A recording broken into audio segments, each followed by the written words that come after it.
Мәркәзебезнең иң затлы залларының берсендә шигърият һәм музыка дигән кичә булып узган иде. Татарстанның халык шагыйре Разил Вәлиев оештырган концерт күренекле җырчылар һәм музыкантлар катнашында үтте.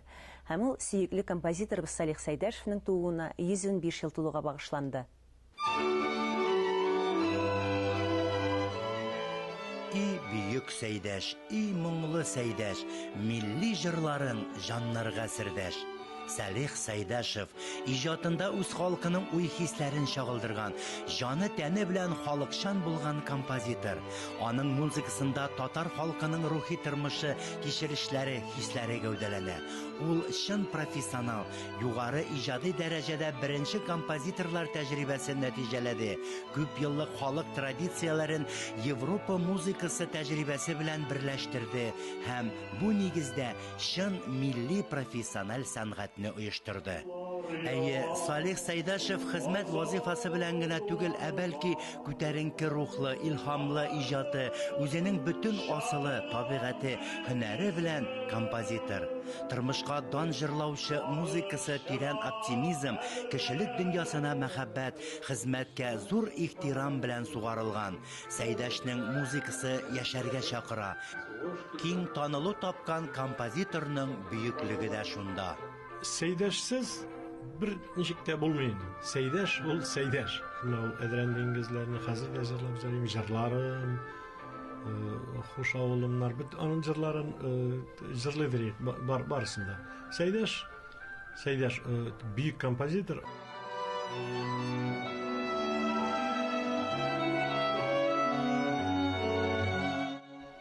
Иң мәшһүр композитор дөньяда София Губайдуллина.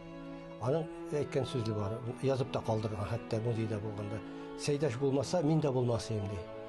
Сәйдәшнең моңы, аның менә иҗаты ул һичшиксез тылсымлы. Шуннан соң мин менә шул аның иҗаты белән танышкач, ул бер кая да укытмады.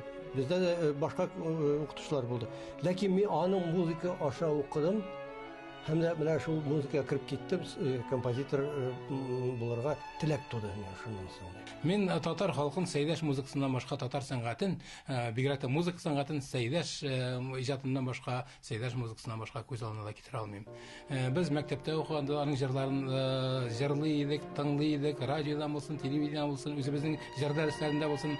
Әмма ләкин бераз гына минем рәнҗүем дә бар, кемгә икән дә белмим, кемгә рәнҗегәнемне дә. Сәйдәш татар халкының иң бөек шәхесләреннән берсе. Без инде 20нче гасырда иң бөек шәхесләр кем дип сорасак, ул Габдулла Тукай, Салих Сәйдәш, Бакый Урманчы, Муса Җәлил, Илһам Шакиров, алар менә ике кул бар магазия. Һәм шушындый бөек шәхесебезгә бездә игътибар зуррак булырга тиеш. Кая гына барсаң да Сәйдәш музыкасын сорыйлар. Әле күптән түгел Санкт-Петербургтан кунаклар килде, бик дәрәҗәле кешеләр.